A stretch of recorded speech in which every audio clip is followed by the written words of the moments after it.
সালকাথাং কাথাংনো পুলিশনি নগো শিকক হাবৈ মানে খকজাখা পাতিমংখা মেলাগো Sonamura Rangamati আমচাyo nukhungo tongma 2 lakh ni slaibo gobang rangmarini rangsa risa khogit langkha sikok patimano rugui sawi manka khoroksa pulis sebok khlainai kobir husen tai bukhayong tajul islam ni tongma nogo khungni damchi haitamo jora nukhuni buri rok gandhi nogo maimu songna thangke ajora no sikok sep manai nogo habai chabi rutugui almari khulogui rangsa khogit lang thangbakya yagulo patimano saimanke patima thayo thangai sogokya pulis tabuk patimano tui cheri nai tugui tongo আমার নাম তাজুল ইসলাম, বাড়ি বাড়ি রাঙামাটি সম্পূর্ণ। কি হয়েছে তোমার বাড়িতে?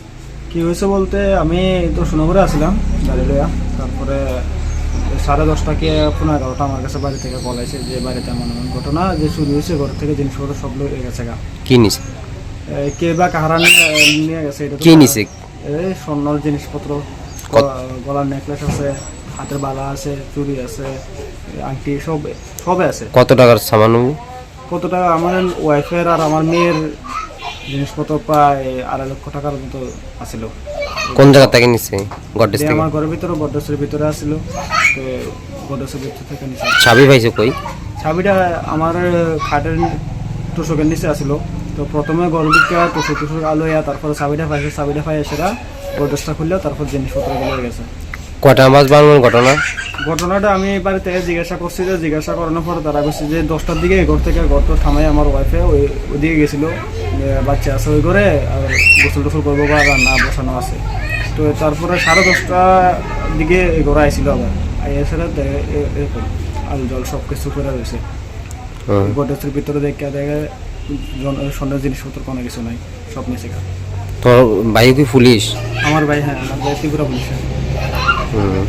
তো এখন পুলিশটা জানাইছিল ঘটনা? হ্যাঁ, আমি ঘটনা বাড়িতে যাওয়ার পর জানার পর সঙ্গে সঙ্গে সোনাপুরে গেলাম, দরখাস্ত লেখা থানার মধ্যে জানাইছি। পুলিশ আইছে না? হ্যাঁ, পুলিশ এখন আমার বাড়িতে আসছিল। কি বুঝতে পারছো তোমরা পারিবারিক ভাবে কোনো কিছু হয়েছে না বাইরের চোর? এখন আমার পারিবারিক ভিতরে হওয়ার কোনো সম্ভাবনা নাই, কোনো সুযোগ নাই। তো আমার ধারণা যে হয়তো আমার পাড়া প্রতিবেশী আর নয়তো বা বাড়ি থেকে কিছু লোক আইয়া এরকম ঘটনাটা ঘটাইছে।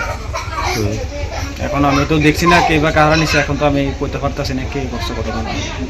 তো দিনে দুপুরের ঘটনা কি বলবা?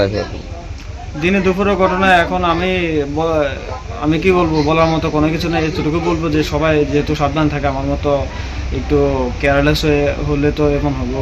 আর দেখি না চেষ্টা করে কি হয়।